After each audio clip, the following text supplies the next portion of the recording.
बिस्मिल्लाहिर्रहमानिर्रहीम। आज हम लेक्चर सीरीज स्टार्ट करने जा रहे हैं फंडामेंटल ऑफ अप्लाइड इकोनॉमिक्स की। तो दैट इज लेक्चर नंबर 1। तो इकोनॉमिक्स किसी भी कंट्री के लिए एक वाइटल रोल जो है वो प्ले करती है, किसी मुल्क की भी इकॉनमी। तो इकॉनमी जो जिस मुल्क में जो रिसोर्सेज को सही इस्तेमाल किया जाता है, यूटिलाइज किया जाता है, आता है, तो उन कंट्रीज की इकॉनमी जो है वो एक अच्छी जो है वो इन बेस्ट डायरेक्शन में जो है वो प्रोग्रेस करती है।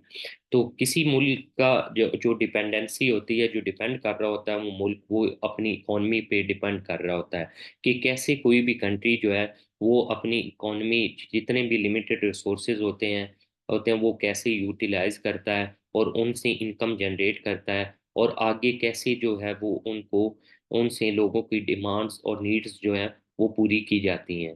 तो आज का जो लेक्चर है हमारा आ रहा है, इसमें हम जो है वो आज के लेक्चर में हम पढ़ेंगे जो लेक्चर है बेसिक कंसेप्ट्स। आज के लेक्चर में हम पढ़ेंगे बेसिक कंसेप्ट्स ऑफ इकोनॉमिक्स, कि इकोनॉमिक्स है क्या, क्या चीज़, इकोनॉमिक्स की डेफिनेशन क्या है, क्या करते हैं, इकोनॉमिक्स को किस तरह डिफरेंट इकोनॉमिस्ट ने जो है वो डिफाइन किया, एंड क्या कितने एरियाज में इसकी डेफिनेशन की गई है। तो ये चीज़ हम बेसिक कॉन्सेप्ट्स में डिस्कस करेंगे।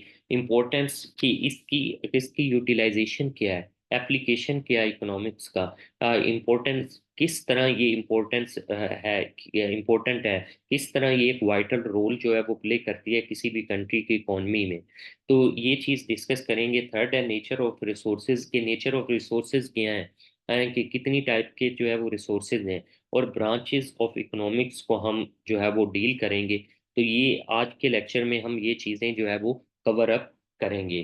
तो वन बाय वन हम जो है वो डिस्कस करते हैं। सबसे पहले है व्हाट इज इकोनॉमिक्स। अगर इकोनॉमिक्स की बात करते हैं तो इकोनॉमिक्स जो है वो एक ग्रीक वर्ड है। ओइकोस मीनिंग हाउस होल्ड, और नोमोस का मीनिंग होता है मैनेजमेंट। मिंट तो अगर इकोनॉमिक्स को हम कंबाइन डिफाइन करना चाहें तो that is called a house hold management. And इस ये ग्रीक वर्ड का मीनिंग जो है इकोनॉमिक का मतलब हाउस होल्ड मैनेजमेंट है।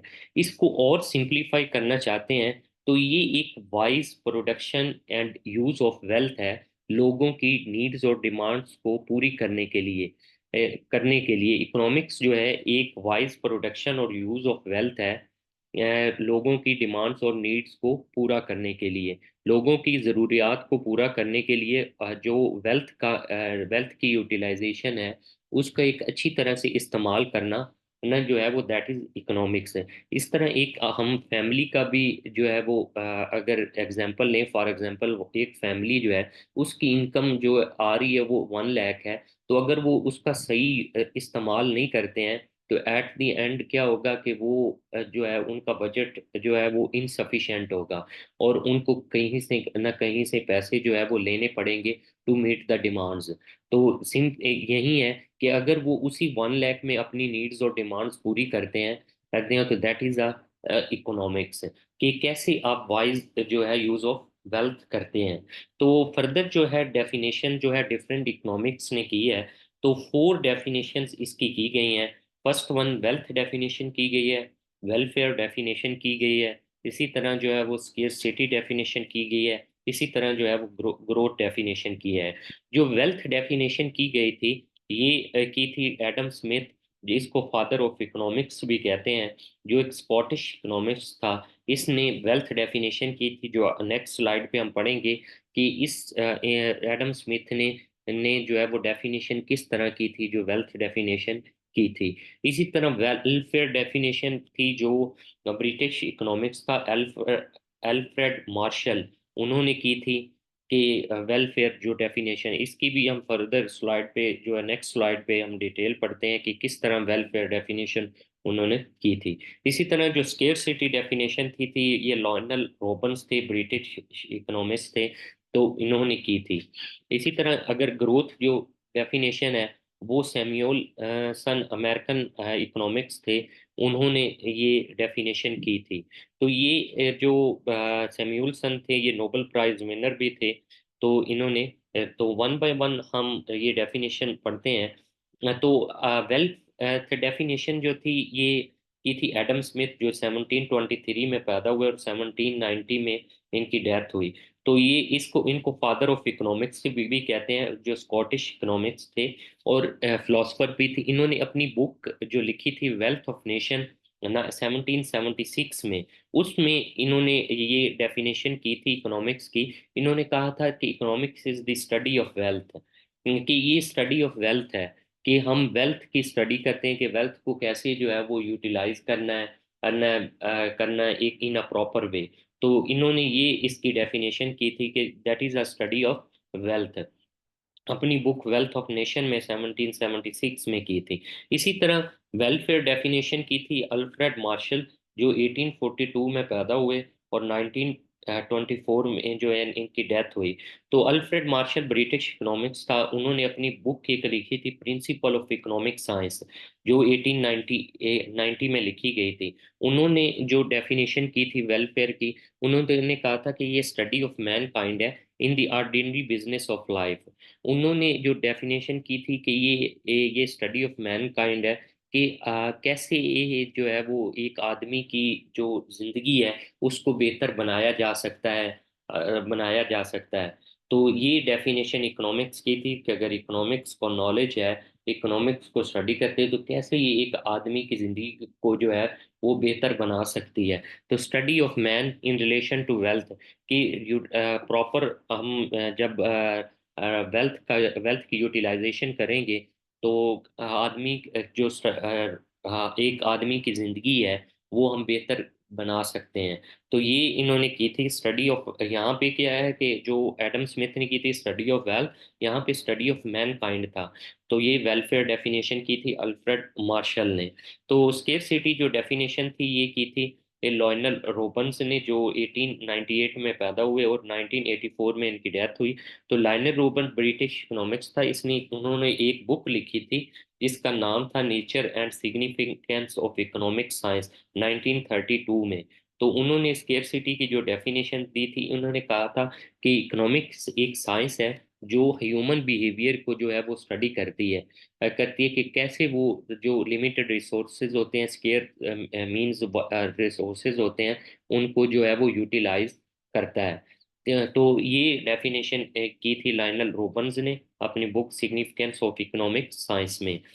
तो फोर्थ डेफिनेशन है ग्रोथ डेफिनेशन, जो सैमुअलसन, जो 1915 में इनकी जो है वो बर्थ हुई और 2009 में इनकी डेथ हुई।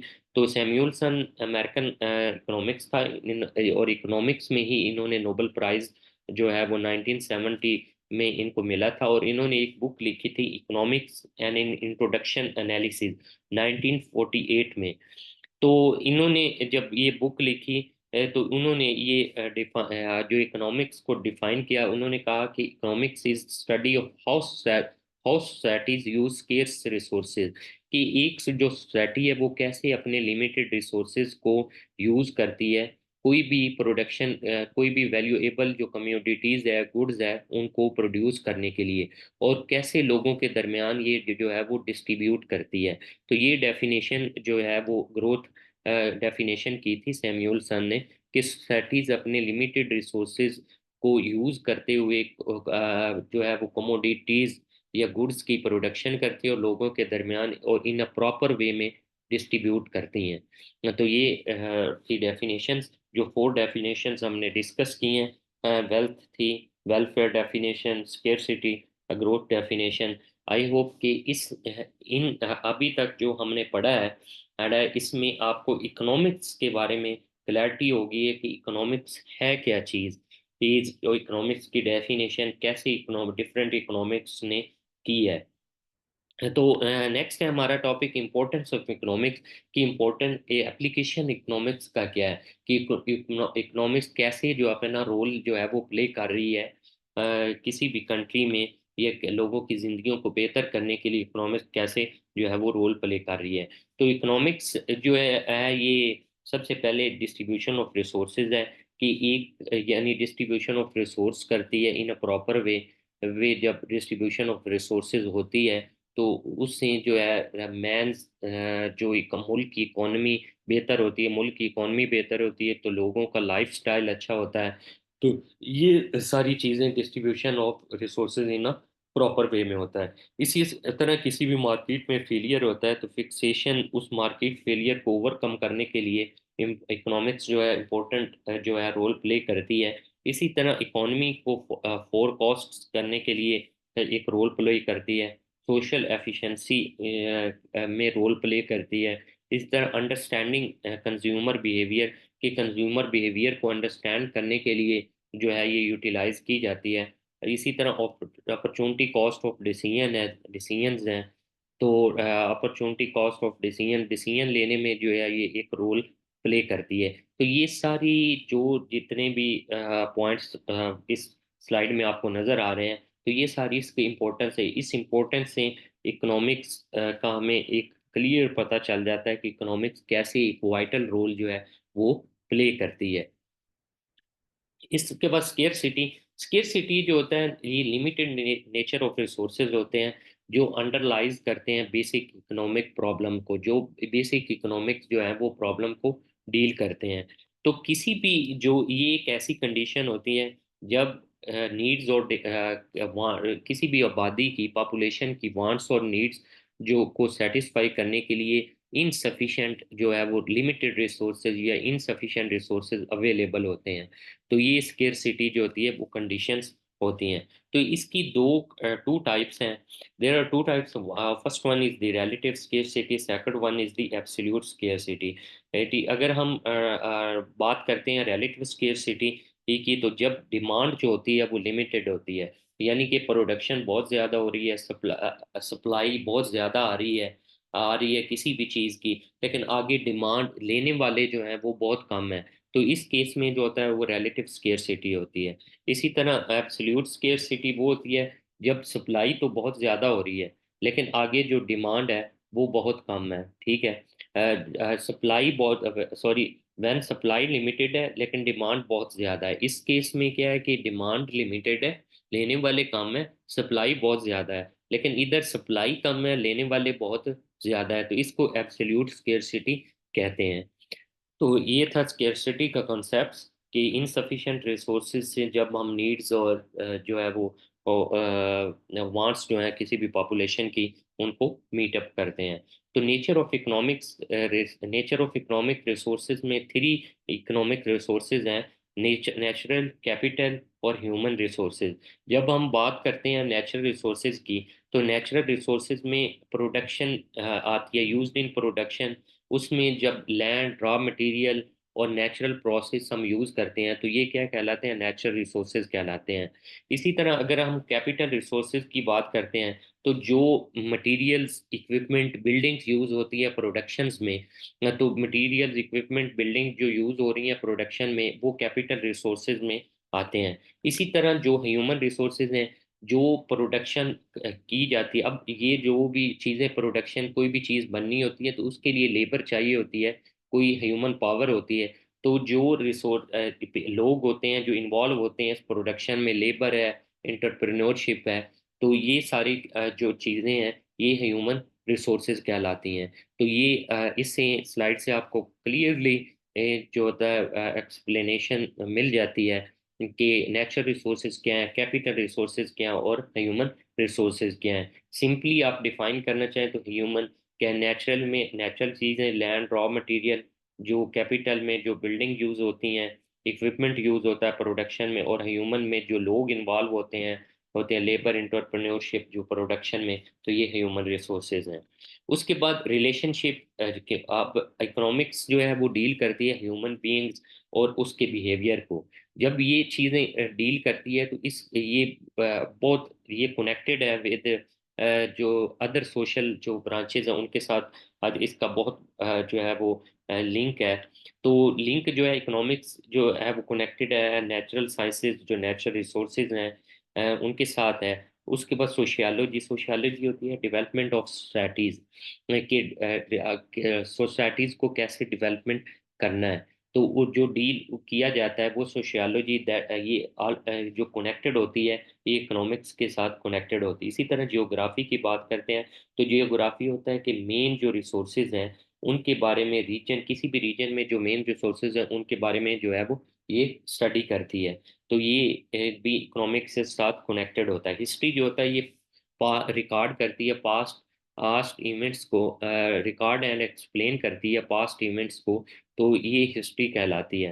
एथिक्स रिलीजन, तो एथिक्स के क्या है, रिलीजन क्या है, कि रिलीजन के बारे में जो इंफॉर्मेशन होती है जो डील्स करती हैं तो उस ये भी कनेक्टेड होती हैं इकोनॉमिक्स। तो इसी तरह पॉलिटिक्स है जो साइंस ऑफ गवर्नमेंट है, तो ये क्या कहलाती है, पॉलिटिक्स कहलाती है। तो ये थी इकोनॉमिक्स जो अदर ब्रांचेस के साथ, सोशल साइंसेज के साथ जो है किस तरह ये इसका रिलेशन है और ये कनेक्टेड है। इसी तरह साइकोलॉजी होती है, साइंस ऑफ जो होती है वो मैन का मैन होता है, माइंड ऑफ मैन होता है। तो इस तरह ये इस एक इम्पोर्टेंट जो है रोल प्ले करती है अदर सोशल ब्रांचेस के साथ भी।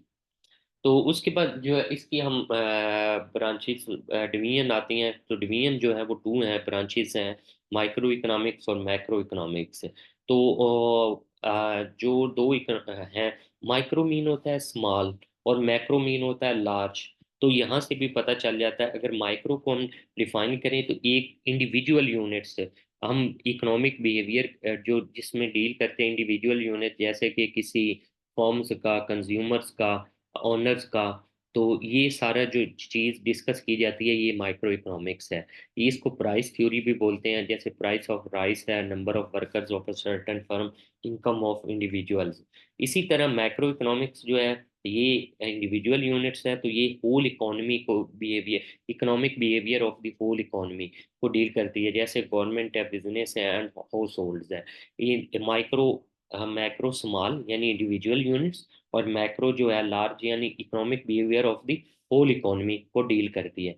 तो इसमें हम जीडीपी देखते हैं, ग्रास नेशनल प्रोडक्ट देखते हैं, level of employment, national income, general level of prices, ये सारे टोटल एक्सपेंडिचर को मैक्रो इकोनॉमिक्स में स्टडी किया जाता है। तो मैक्रो इकोनॉमिक्स को हम एम्प्लॉयमेंट एंड इनकम एनालिसिस भी कहते हैं। तो ये डिफरेंस था माइक्रो और मैक्रो इकोनॉमिक्स में। माइक्रो जो है वो इंडिविजुअल यूनिट्स यानी individual economic behaviour of individual units, और जो है economic behaviour of whole economy की बात करते हैं तो मैक्रो इकोनॉमिक्स में हमें डील किया जाता है। किसी कंट्री की इकोनॉमी के बारे में बात कर रहे हैं तो इसका मतलब ये माइक्रो इकोनॉमिक्स, किसी एक फर्म या घर के बारे में बात कर रहे हैं तो ये माइक्रो इकोनॉमिक्स है।